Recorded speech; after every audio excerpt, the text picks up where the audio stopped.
Everyone will have eyes on it and they'll try to destroy it. If you have something valuable, what do you have to do? You have to protect it. Something that is valuable in Islam, you have to protect it. It's not only in Islam, in the world. So if you have something valuable, which is your faith, you have to protect it. It is not a guarantee. We are not like those ones, oh, I'm saved. I just accept with your heart, I'm saved. And his blood is going to redeem us, and we go straight to paradise. What kind of foolishness is that?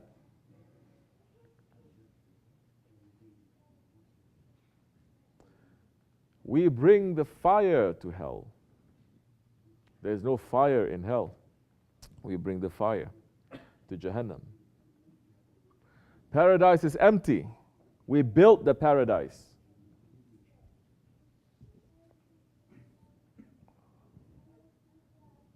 So the faith that we have does not enter into love. Faith that we have, it has to be protected. It cannot be taken for granted. That's why we're making zikr. Because Prophet ﷺ is saying, oh my nation, renew your shahadat.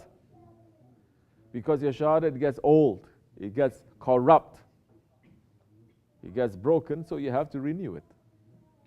That's why we are making the shahadat over and over again. And only shaitans are going to stop us from saying the shahadat, from saying la ilaha illallah, from giving praises to the Prophet ﷺ. They're saying this is bid'at.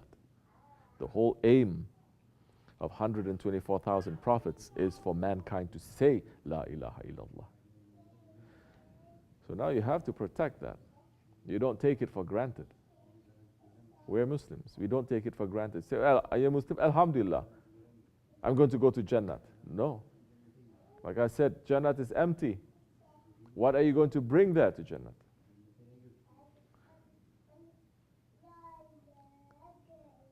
Hell is empty. You're going to bring your own fire there to hell. So you have to protect it. Your faith you have to protect. We're following a Shaykh. We have a love for our Shaykh. We have to protect it. We cannot take it for granted. Anything that has value, it has to be protected. And anything that has value, you have to, time and time again, you have to take a look at it and you have to test it. You have to see whether the value is still there or not. Isn't it? There has to be a gauge. Especially, like I said before, so many people say, oh, I love you, Shaykh, I love you, Shaykh, I love you, Shaykh. And later, they change their minds. I love you, Shaykh, I'm going to die for you. And they're still alive. And they're gone. They're no longer there. So, be careful. This is yesterday's Sohbet, isn't it? Isn't it? Be careful what you say. Be careful what you claim. Be careful what witnesses you have around you to say, yes, I'm ready to take any order. Then the order is given.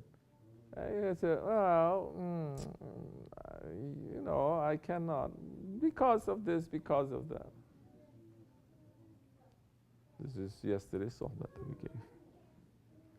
So, but you have to protect it now. If you don't protect it, it will be harmed. If you don't protect it, it will get corrupt. Because you take one step in the way of Allah, there are 70,000 shaitans waiting for you. Now if you say, I'm going to love an awliya Allah, you think your ego is not going to go crazy? You think shaitan is not going to go crazy? You think the ego is not going to go crazy? You think dunya is not going to go crazy? They're all going to go crazy. They're going to try very hard to stop you from having that love, or keeping that love, or making that love to grow. Because it's easy to say, it's easy to claim. But man is tied up. In the judgment day, so many will come, and their tongues are going to be circling around their neck. They are choked by their tongue. They are dragged by their tongue because they say, they claim, but they don't mean it. They claim, but there is no proof of that. They claim, but they do the opposite. And you say, You have witnesses, it's even more difficult now that time. So now, what do we take lesson from that incident? Take lesson that whatever we feel, which is good. I'm not stopping anyone from saying, I love you, Shaykh Effendi. I'm not stopping anyone to say, I love Allah and I love the Prophet ﷺ. But check yourself to see whether that claim is true or not. If you don't, it's just empty words. Then that time you're not a believer. You become what? Someone who changes his mind, changes his heart whenever he feels like it. There's a word for that. That is called a munafiq. May Allah protect us from that. And yes, we're in tariqat to make our faith a reality, not just something that we claim, to live, to experience that. To experience La ilaha illallah, not just to say La ilaha illallah, to experience there is no ilah except for Allah. You understand now? The shahadat is not saying Allah, La ilaha. It says La ilaha illallah. And the Nakshibendi way, we don't say Allah first. We get rid of the ilahs before we do. You understand? We concentrate on the ilahs that is false. We don't have to concentrate on Allah. How are you going to concentrate to get rid of the ilahs? That is what Sohbet is. That is what a Shaykh is. That is what understanding what the enemies, your enemies, the dunya, shaitan, hawa, nafs, these are the ilahs. Anger, jealousy, stubbornness, and arrogance, these are the ilahs. What are the ilahs? What are the gods that you put in your heart, that you are busy with, that you're obsessed with, that you have no time to think about your Lord? Get rid of that. La ilaha. Then illallah. So this tariqat is to realize and experience the shahada. How are we going to do that? Not through your own way or my way or anyone's way, but through the way of the Prophet ﷺ. And that's the second part of the shahada. If you are going to try to get rid of your ilahs using any other method, is not accepted. You understand? So many people also speak about the egos, correct? So many different traditions also speak about the egos. That is true. But now the best way, and the only way that is accepted in the divine presence, that is the most perfect way, is the way of the Prophet ﷺ, the most perfect human being and the most perfect prophet, the most perfect example.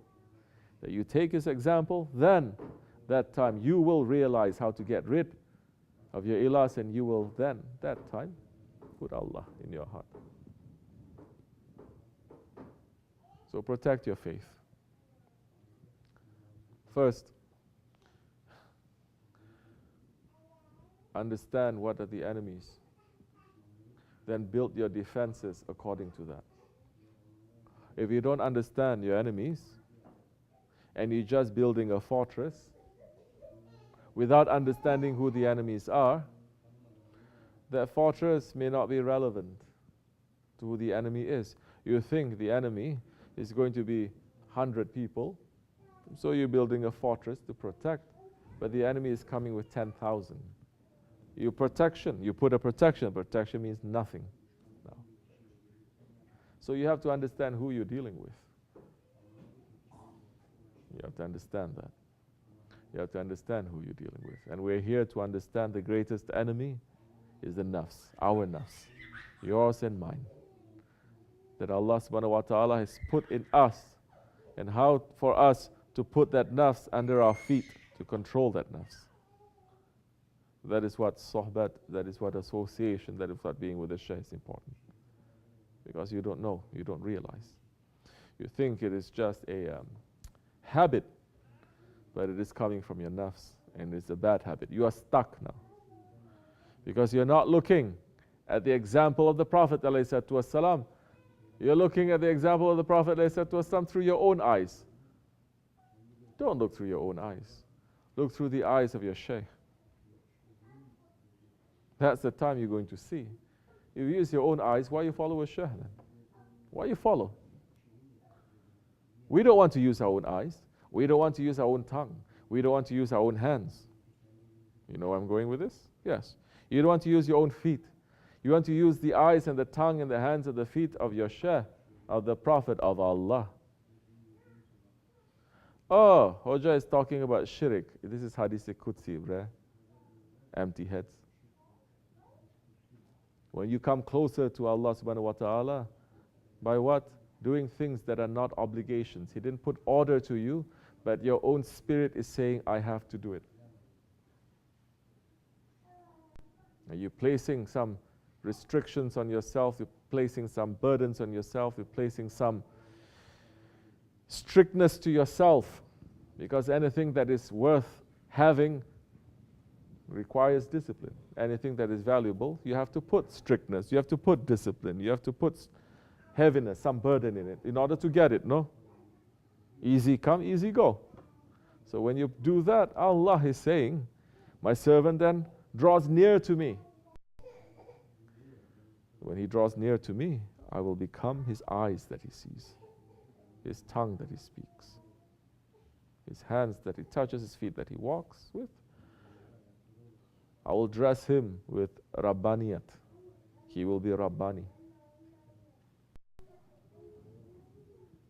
Then that time, if your will, you have surrendered to the will of Allah, and Allah then says, my will has replaced his will,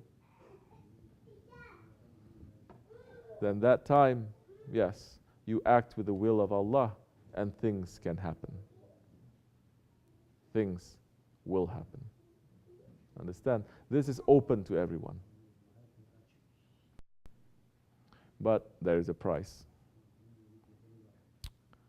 So, we take lesson from that.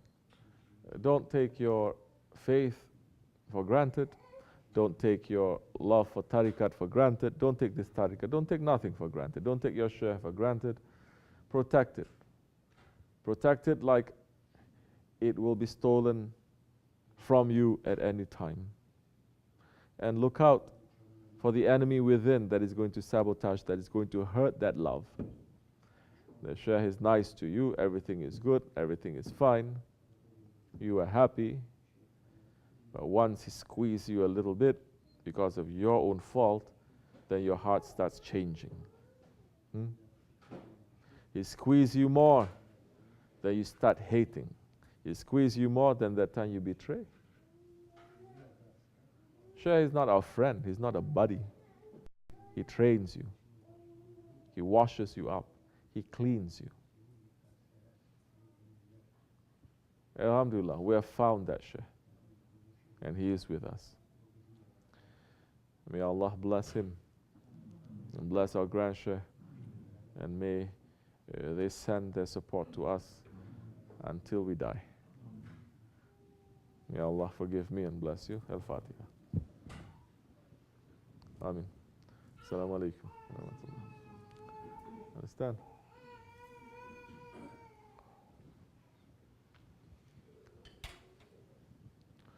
All right. Any questions? If you have some questions, you can say.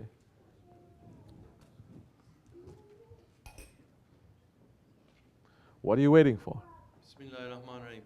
Lokman Efendi was saying in the khutbah that 1430 years ago, the Najdi tribes attacked the Prophet ﷺ. Today, the Najdis are planning to do the same, attack the blessed grave. Will they succeed? Bismillahirrahmanirrahim. They have already attacked. And they are planning to attack the Rawza Sharif. They will not succeed. Not to worry.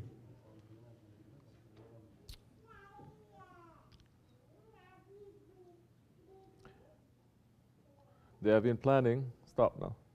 They have been planning to do that ever since the Khilafat fell. That's why the Khalifah is the one who is protecting the nation and protecting the holiness and the greatness and the majesty and the sanctity of Islam.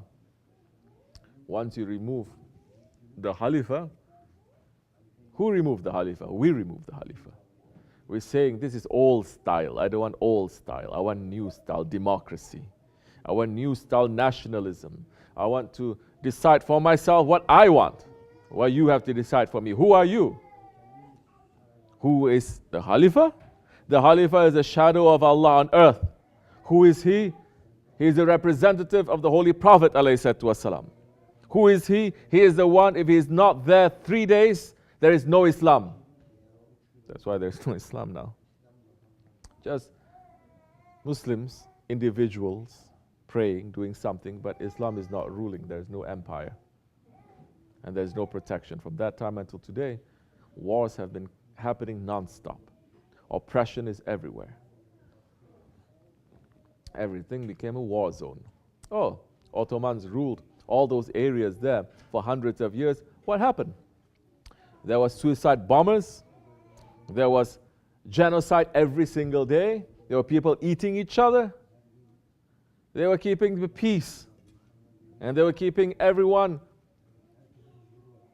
to be able to practice their own faith, their own traditions, and their own religions. Traditional enemies for hundreds of years, they say, sit down, talk to each other, work with each other, build something for the sake of humanity, and they did. But enemies from outside and from the inside has to come to make fitna and confusion, to say, no, you are enemies. Why are you sitting down with them? You have to fight. So now all Muslims first, they start fighting with each other. Huh? Once they achieve independence, they start fighting with each other. Iran with Iraq, 8 years, boom. Once they got rid of the old system, we're not praising that one too. But we're saying at least Allah subhanahu wa ta'ala is giving blessings to what the system of kingship. Pakistan and Bangladesh start fighting with each other. Muslim and Muslim. Muslims start fighting with each other. And Kafirs ruling over them until today, pulling the strings. So, they've been trying to do that for a long time. They will not succeed, inshallah rahman. Allah is a protector, not us. But at the same time, the whole nation is being punished because of that. The whole nation is being punished because we don't want the Khalifa. And the whole nation is being punished today because we're sitting still and not doing anything while all this desecration, all this destruction is happening to all the tombs and all the friends of Allah and all of the prophets of Allah. And Muslims are sitting down. We may say, because we are nobodies, to say our hands are tied, Ya Rabbi, on Judgment Day. But where are our Muslim leaders? Where are our shaykhs? Where are our scholars? They're being busy with moon sighting. They're being busy deciding when is Eid and when is not Eid. They're being busy with saying, no, that chair is mine, no, that chair is mine. They're being busy with looking at titles. They're being busy with economic forums. They're being busy with things that does not concern the ummah, putting the ummah more into confusion and fitna. Hazrat Mahdi alayhi salam is going to come and he's going to cut off the necks of 70,000 scholars in the Akhir Zaman, and we are in the Akhir of the Akhir Zaman. You want to run to become a scholar? Go ahead. So, we are responsible, at least first, to understand that, to know, to sit somewhere and say Astaghfirullah. Then you find somewhere where they're speaking about such matters, go, spend some time with them. Because the whole nation stumbled and fell down a cliff. We have to know where we stumbled. But nobody is talking where you stumbled. Yeah, we stumbled because we say we don't want the Prophet. We don't want the Khalifah representing the Prophet. We don't want the system of Islam. We want secular system. We want nationalism, tribalism. We don't want ummat. We don't want an empire. No, everyone is being played. It's finished. Until Mahdi alayhi salam comes, until the Ottomans are restored, inshallah, may it be soon, until our Shaykh comes back, this is going to continue. Yeah. And may Allah protect the believers and those who have sincerity. And we're asking Allah subhanahu wa ta'ala to bring back the Sultan soon. Fatiha. As much as enough. Quickly again. Bismillahirrahmanirrahim. What is Hazrat Khalid bin Walid radiallahu anhu's connection to Sahib-ul Sayf?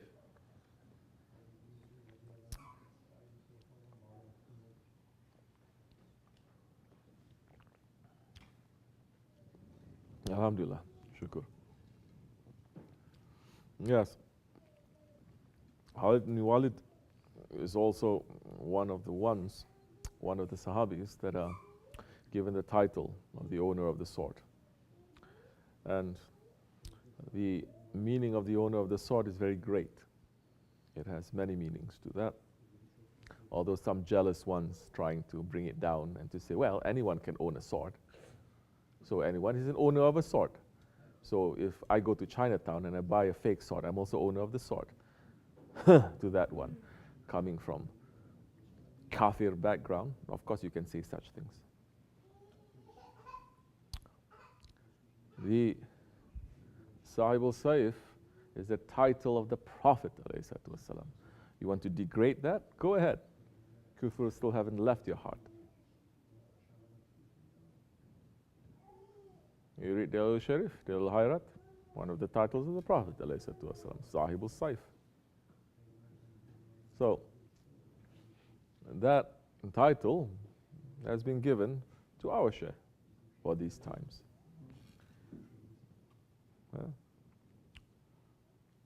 That title may be occupied by others too, 1400 years ago, the great ones. Like who? Hazrat Ali. He is also the owner of the sword. Hazrat Umar Farooq, that he took his sword. Where is the sword? People get very nervous when I take out the sword. The sword is a beautiful thing. Look. Owner of the sword. I don't own this sword. I'm just holding it until the owner comes back to take it. Yes, definitely. This is just an amanat that we're having. They're very afraid of it. So, the connection is great. If you know who Khalid ibn Walid is, if you understand Umar al-Faruq, if you understand Hazrat Ali, if you understand Hazrat Ali al-Murtaza, then you understand the job of Sahib-ul Sayf and how all these ones will come back at the end for the great war to fight against evil and Dajjal. This is not going to be a war between Muslims and Christians or Muslims and Jews or no. It's a war between believers and unbelievers, because there are believers in other religions, in other faiths, and there are unbelievers who call themselves Muslims. Assalamu alaikum. This much I can say. Not enough. Bismillahirrahmanirrahim. Many people say they go through phases when they have strong connections with Shaykh and then it goes away and it goes on and off. I used to go through this, but now my connection is calm from a long time now. Is this something good or not? Bismillah ar-Rahman ar-Rahim.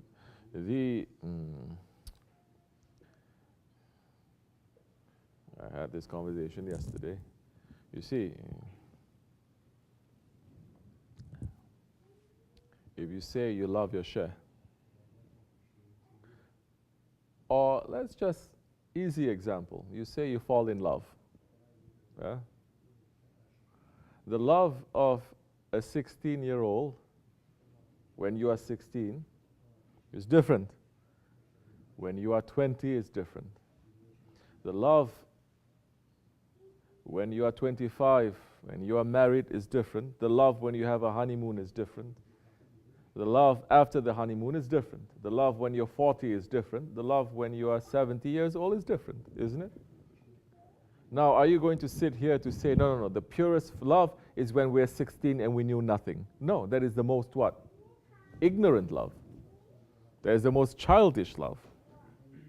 It just feels good, but it doesn't come with what? Reality, isn't it?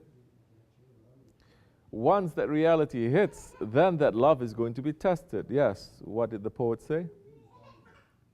You putty don't remember. I never knew what love is until I fell in love with you, one poet is saying. And I never knew what a liar I was until I fell in love with you. You understand? So your idea then changes. The phases must change. You have a strong connection, is a spiritual connection, whatever, emotional connection, whatever. You have a connection, very good. What are you doing with that connection? The wise person, a person with intelligence, must know what to do with that. You have knowledge, what are you going to do with it? You have things, what are you going to do with it? You have money, what are you going to do with it? You have a connection, what are you going to do with it? Is it so important? And is it just that, to say I have a connection, so you just put a connection there? Huh? Why you connect to the wall socket? Why you connect electricity to get it from the wall socket? For what? For something, isn't it? At least for a light or hair dryer or oven, electric oven. Something, meaning you're going to use it for something. So now, if you say that phase is finished or it's calmed down where I have a connection, now it is to make you unstuck from that level there, just to have a honeymoon period kind of feeling, to say, now I have a connection, but what am I doing with this connection? That's the time you suddenly wake up and you say, oh, let me then serve my Shaykh. Let me then try to do what he is doing. Not to help him so much, but let me now involve myself in his mission. Sahabe-i Kiram, Hazrati Abu Bakr Siddiq radiallahu an, the one who has the most connection to the Prophet alayhi wasalam. So many people are going to get upset with me now if I say that. I say, no, Ali is this. He didn't just have a connection and say, I have a connection.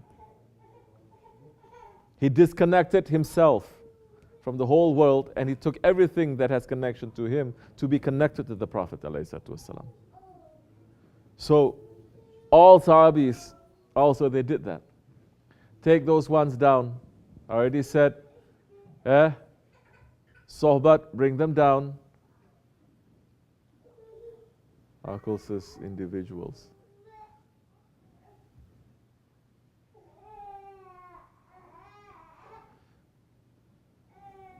So, you have a connection. What are you going to do with that now? It's important to say. It's calmed down. Now is the time for you to be more connected, to be more useful. Because 124,000 Sahabis, they did something with the Prophet ﷺ. They did not just say, I have a connection. They did something. So, don't worry about it. That time, when you're actually doing something to spread the teachings of your Shaykh, trying to do something, putting his sohbet into your life, taking that light and shining it around you, that others will see that light and it will help them too. That time, it's not so important now, that emotional connection. It's not. It's not about how good you're going to feel. It's about how good your Shaykh is going to feel of the work that you're doing for him. And always, you're going to please that one. Always, you're going to please him. That will teach us how to what? Please Allah. How to make Allah to be pleased with us. So that time you move to a different, so many people, they're stuck. Oh, love, tariqat, Sufism, love, love, love, love, love. They're stuck. A little bit of sacrifice, they say, no, why I have to sacrifice? This is not love. Love is wonderful. Love is not pain, not sacrifice. This much is enough. Assalamu alaikum. Bismillahirrahmanirrahim. What is your advice for murids who lives very far from Dergah? How to prepare us for the heavy days are coming soon? Keep your connection to your Shaykh. How to keep connection? Listen to my earlier Sohbet. And seriously, keep strong connection to your Shaykh. Put his Sohbet into your life strongly. You'll be very busy that time once you try doing that, because it's not a very easy thing to do. Okay? That time when the heavy days they come, because that nur that you are taking from his Sohbet, that nur will protect you. Where there is nur, the nar cannot enter. Assalamu alaikum. Bismillahirrahmanirrahim. In the past, I said some very wrong things to a person, and after a couple of years, I met him again, but he became the wrongful things that I said to him. I think I made a huge mistake. How do I fix this mistake? You mean you were like a magician? You may turn him to become like that? No, it's not you. Yeah. Maybe you had an idea that he was going to be like that. You made a huge mistake. Well, you shouldn't have said wrong things to that person. Maybe. And say wrong things to people. But if that person then later you see has become like that, pray for him. Don't curse him. Don't curse people. Pray for them. Take that as a lesson now for yourself. Take that as a lesson for yourself, that you have to be careful about what you say. In reality, everything that we say, it is a prayer. It is a prayer. It is a dua. Who is to say only when you do it like this, Allah is going to listen? That you just speak like this, Allah is not listening. Allah is listening to everything. He's all hearing. So be careful. This is moving into the territory of adab in tariqat, that so many people, they don't believe and they cannot carry it. And Muslims have lost this tradition too. So, fix it with yourself first. Take it as a lesson for you. And pray for that one, inshallah, that he turns around. Maybe you should go to that person and say, you holy person, you good person. Then maybe next time you meet him, he's going to be holy and good. Assalamu alaikum. Tamam. Bashka. Bismillahirrahmanirrahim. Why we kiss hands? I also like when I kiss somebody's hand to show respect. What is the importance of hands? Bismillah ar-Rahman ar-Rahim. We kiss the hands as a show of respect because the Sahabis kissed the Prophet's hands. There's so many meanings to it. You're bending down, you're kissing the hand. The idea, again, is not other kinds, Western style. Kiss the hand, they pick up the hand and they kiss like this. No, in Islam, you bend down to kiss the hand of your Shaykh, of your father, of your mother, of a holy person, of an older person. Meaning you put yourself down. And the meaning of that is also pretty heavy, because what you're doing is you are bending down, you're bowing down. It is a kind of sajda that you are making. Understand? So, now you kiss the hands, that is important. I already said this so many times. You're cutting off so many times.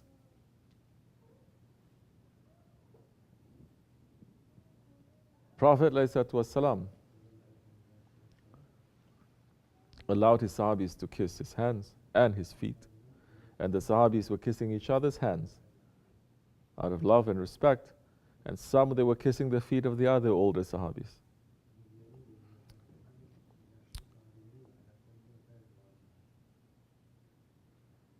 Some prophets, Their parents make sujud to them, make sajda to them. And their brothers, family make sajda to them. Not just kissing hands, they make sajda, they make sujud to them. Who is this? Hazrat Yusuf alayhi salam. It's in the Quran, you cannot deny that. The parents make sajda to him. What Wahhabi is going to do with this ayat? Saying that they make shirk? You're saying the father and the mother, who are prophets, by the way, also, and their brothers, who are also prophets, make shirk. What idiots they are. Huh? No brain people. That's why they have no brains and they want to destroy the tomb of the Prophet. What is your business with that? Squareheads. So now, the meaning of that sujud now, that sajda, it must mean something different, correct? When you make sujud to Allah subhanahu wa ta'ala, which we don't make sujud to Allah subhanahu wa ta'ala. When we make sajda there, are we saying Allah is in front? Be careful. Because in our Aqidah too, if you put a place to Allah subhanahu wa ta'ala, it's no good, right? Allah is beyond all place and all time. And people from outside, they're going to say, Muslims, they make prostration to a black stone. Because it looks like that. We are making prostration. They don't see Allah. And if you say, no, Allah is in the Kaaba, hasha, astaghfirullah. That's even worse, right? So now,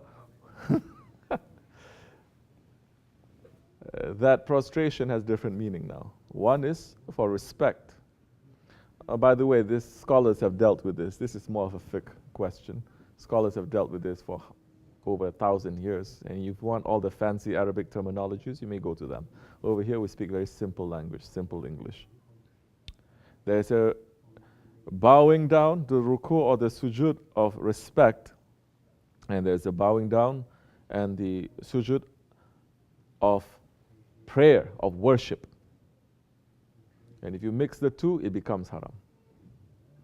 If you don't mix the two, then there is a precedent for this. There is a sunnat for this. So, it is a sign of respect now. Highest respect. And why are you not putting it?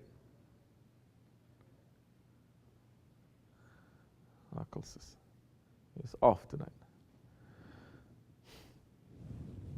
So we're doing it because it is a very big sunnat. And it teaches man respect. And if you don't have respect, if you don't have adab, you may have the best of the knowledge, but you're lost. And you are in complete you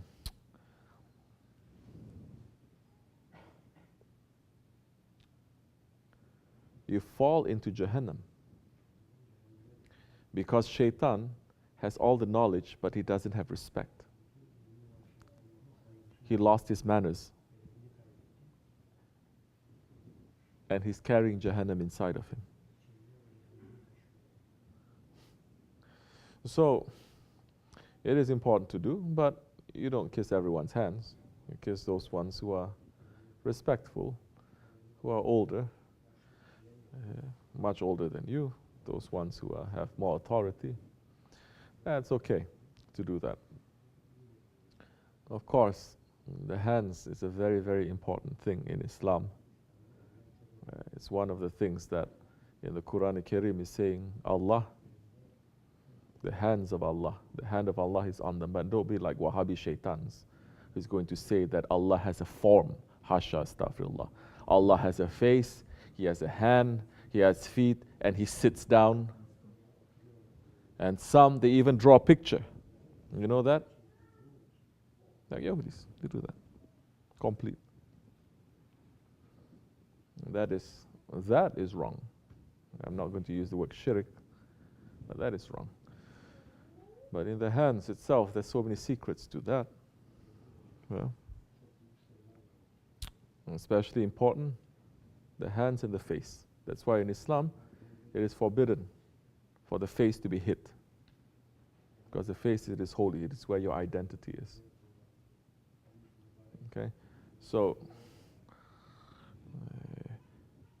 everything is written there. The names of Allah are there. So many other things. Just keep it holy. Wash your hands first. The one who's asking the question, are you washing your hands often? No. Then why are you asking this? Huh? Are you making wudu?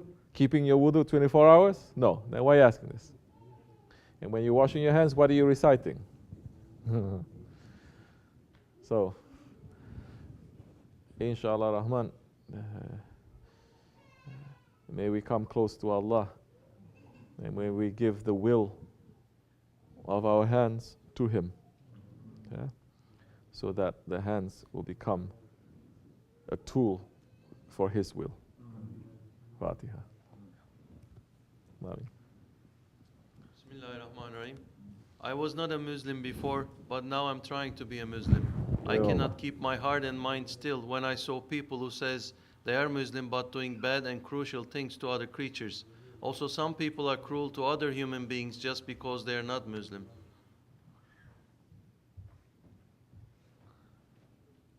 And what is your question? Okay. You see, Bismillah ar-Rahman ar-Rahim.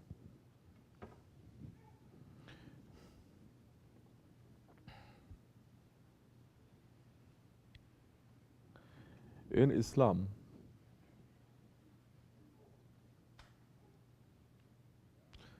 the shahadat, the prayers, the fasting, the zakat, the hajj, meaning all the external actions that defines you as a Muslim,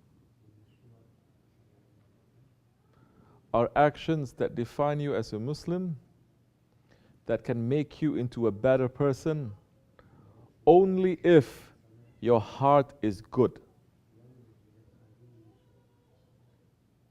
If your heart is not good, you can be saying the shahadat 24 hours. You can be praying 24 hours. You can be fasting whole year round. You can be giving everything for zakat. You can be living inside the Kaaba. If your heart is not good, it means nothing.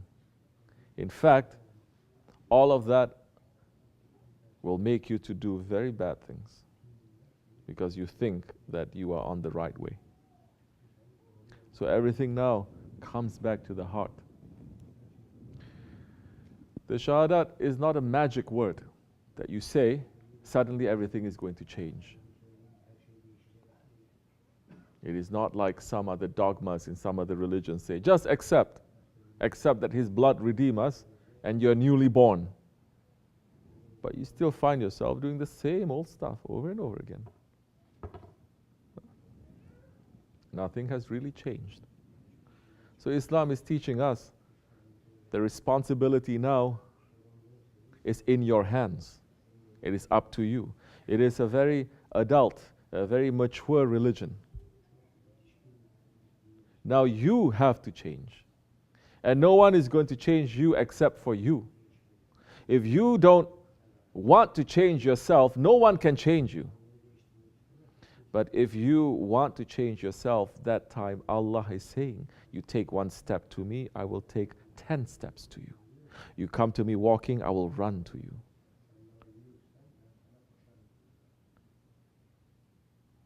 And tariqat is teaching us that. Yes, you're praying, you're fasting, you're doing all these things. But now, it's time for you to clean your heart. There is an organ in the body, Holy Prophet ﷺ said. If it is good, the whole body is good. If it is bad, the whole body is bad. And that is the heart. So now, the key is how to purify that heart. Before you start to, you purify something by doing what? Getting rid of all the impurities. That's how you make it pure. So Sufism, Tariqat, Tasawwuf is to concentrate on finding out and looking at all the impurities of your heart and getting rid of it. Wake up. Don't sleep. Because you're sleeping too much. And we see all the impurities circling around, shaitan playing tricks with you. And we can see it in your face. You fall into a stupor. In the Sohbet, you are somewhere else. The heart is somewhere else. So now, Tariqat is concentrating on that. The most important organ, and getting rid of all the impurities. And to do that, you need a doctor of the heart, the Tabibul Qulub. That's what the Shaykhs are. Because heart surgery, it is a very delicate thing. You think a man standing there with a knife and he cuts open and he does something. You try to do it to yourself, you'll kill yourself. It is not that easy. So, why are you not putting it? What's the matter with you? You have something against it? Huh? Hasbunallah ni'mal wakeel. Insisting. Like that. The shaitan is still making, the nafs is still making, repeatedly, openly, but something is there. It's blocking from that from coming through. Person must wake up. Person must be in an environment where that is always prodded to say, wake up, don't do this. This is not something through just reading or thinking by yourself. You have to be in association. Because if fixing these small things, other big things start to work. Sometimes the whole machinery is stuck because of small mistake that is in the engine, that is in the machine. You have to get rid of that. The rust. The machine is good, it's just rusty. Get rid of it. Wake up.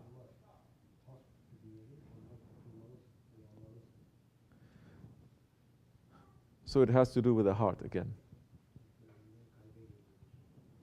And there is no guarantee that just because you are praying, you are doing all these things, there is no guarantee that the heart is good.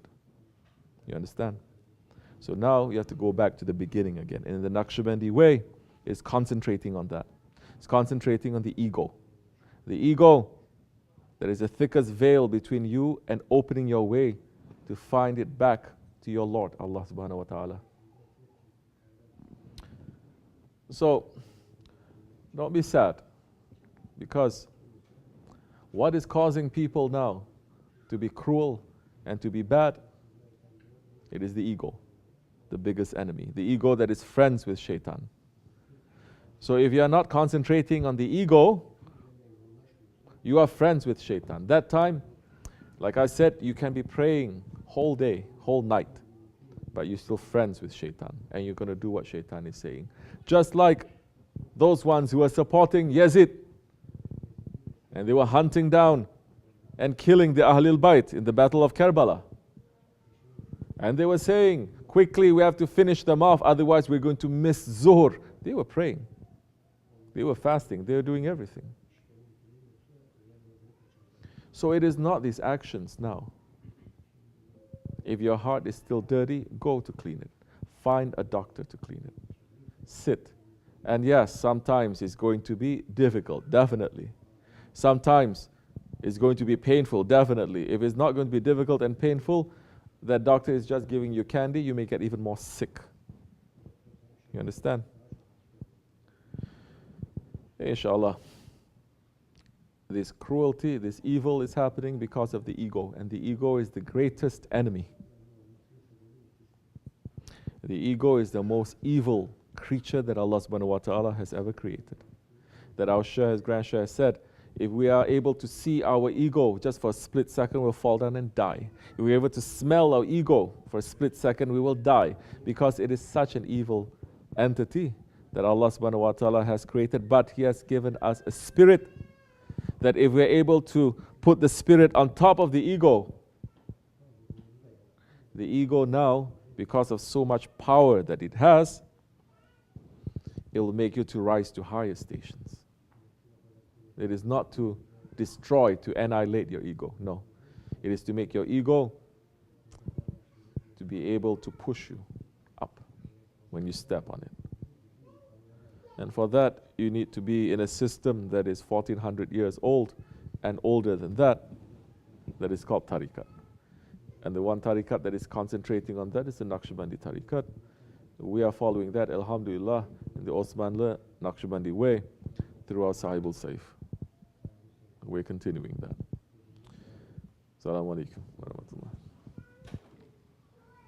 Bismillahirrahmanirrahim. What is the importance of marriage if two persons tries to follow the way of Islam? What if these two persons cannot feel close to Allah, cannot feel the oneness when they are together because of being in different frequencies? What should they do?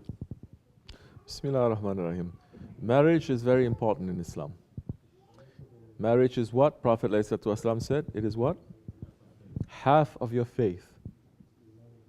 If you're not married, you only have half. There is no celibacy in Islam.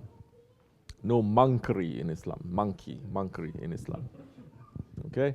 That they are, mashallah, they are so celibate. So clean, so celibate. Everything there. It is important because we are humans too. And once you are married now, you will start to understand and carry the burden more of being a human. If you're not married, you're so free, right? Huh? You're so free, you can do whatever you want, whenever you want. Once you're married, you're carrying the burden now. For the men, it is the burden of what? Of a family that is like a country. Now you have to take care, now you have responsibility. For the woman now, you have the burden of what? Of quote-unquote creation. Allah given the secret of creation in you. Now, it's not just to give birth, it is to raise them, children.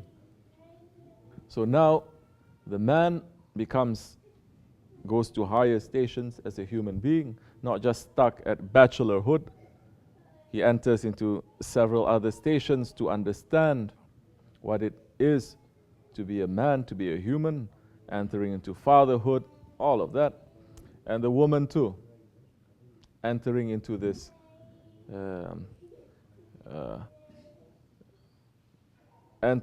stage where the things that are happening to you must increase your faith. Things that are happening to you must increase your faith. So these two things, these two people, marriage must happen. Inshallah, everyone will get married. So, as you're saying, if two people try to follow the way of Islam, but they cannot feel close to Allah. Meaning, if two people, they cannot get along together. What should you do? Get along with Allah first. Okay? Don't try to get along with each other. Get along with Allah first. And fulfill your responsibilities. You must first do that. Then later other things will start to change, to shift, because your primary responsibility is to Allah and His Prophet ﷺ. But in these days, so many marriages end in divorce. Why? Because people have different ideas about what marriage is. Number one, especially in the West, marriage is fairy tale. Wedding fairy tale, and you want the rest of your life to be like that fairy tale. Wonderful honeymoon, so when reality sinks in a little bit, they leave. It's all love. It's all a high. Once that high is gone, you say, I don't want this. This is not real, you're saying, thinking that the high is real. So they divorce, go to another high, finish, and go to another high. It's an addiction now. You're not dealing with that reality. So the whole idea of marriage has to first change. Marriage in Islam, like I said, it is half of your faith. Marriage must increase your faith. You can increase your faith, you can complete your faith marriage. It doesn't mean that everything has to be great for that faith to increase. So many times, the marriage, if it's not so good, that increases your faith. If things cannot work out so well, that increases your faith, because now you're relying on Allah more than each other. Because people now, once they fall in love, they marry each other, they start what? Worshipping each other. Isn't it? But we are not objects of worship. We are not ilah. So definitely we're going to disappoint each other one day. And so now then you have to understand what is the responsibility according to Allah and His Prophet. What are the responsibilities of a husband and what are the responsibilities of a wife? According to Allah and His Prophet. Not according to talk shows or books, right? Or magazines or songs. You understand? According to Allah and His Prophet. And we have 1400 years of history to show how a marriage in Islam should be. Some things will be against your ego. Yes, of course. What? We're here to please our ego. If you understand that, what a husband must do, what a wife must do, and you're going to try to be busy doing that, then that time you'll fall under the same frequency. You will, you must. But the most important thing, especially in these days, is to find a shaykh. Because you think that you have the same frequency, but if there is no shaykh, if there is no leader there, if there is no doctor there, then it's very difficult for people in these days, because everything is against this holy institution of marriage, and so many difficulties may come, and it's only a matter of time that they start to split, because the shaykh is there as a cement. Both of them, they follow somebody that they can go to ask for advice and everything, and the shaykh will be there to put certain boundaries to each other, to respect each other, so that they can stay in the marriage. Sometimes it's impossible, sometimes it's very difficult. People, they want to leave. Then that's a different story. But at least when the shaykh is there, the thing is to bring them together. All of the problems so many times is not real, is not important. It's not important. And you need someone with authority and someone with wisdom to be able to point it out and to bring them together. So, yes, the shaykh is there for so many reasons. Inshallah, may it be easy. Assalamu alaikum. Bismillahirrahmanirrahim. I find hard to keep my intention still when I start doing a certain plan. Suddenly I find that the tools are becoming my aims. After a time I remind my intention to myself, but along the way I lose it. What do you advise? Remind yourself again.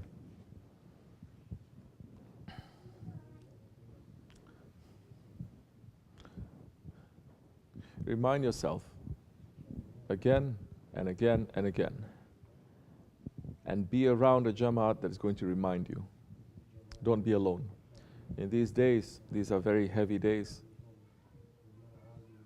If you're out from the flock, the wolves, they're going to get you. And in these days, for so many years now, they teach people to be individualistic, to be alienated, to be alone, not to be in a Jamaat, not to be in a flock. They say flock means you're stupid. Flock means you have herd mentality. Flock means you have no mind. Everywhere, from TV to everything, is saying to you, don't be. You are individual. You know nothing. You have to be in a Jamaat. Once you're in a Jamaat, you're in an association, you pull yourself away, there are others who prop you back. You push forward a little bit, there are others from in front who's going to straighten you up. So there are always reminders there. So that's the time now to get yourself out from your head, because this is a very head question also. You have an intention, you want to do a plan, but after a while, you lose your intentions and you're just trying to so much keep your intention that it's not about the intention, it's about keeping the intention. That's the time you say, okay, forget about it. Let's do something else. You understand? Because now your ego is making you to chase your own tail. Chasing, that's the time to say, you know what, stop. Let's do something else. You're able to do that if you're in a dergah. You're able to do that if you come to a dergah once in a while. You're able to do that if you are with a jamaat. You're able to do that when you're in connection with the jamaat. Because so many times too, questions that we have, it seems so important to us, but later, 1 year later, we realize that question was so silly, it wasn't important. But at that moment, it becomes really crucial. What is making us to think that it's really crucial? It is the ego. The ego is always saying, what? Now is the only time, is the be-all, the end-all. It is the most important thing. It's not looking to the future. So, be with people who are going to remind you. Be with the Ahli Zikr. Inshallah. May it be easy for you. Assalamu alaikum. Tamam. Başka. You have drinks? Drink. Afiyet olsun.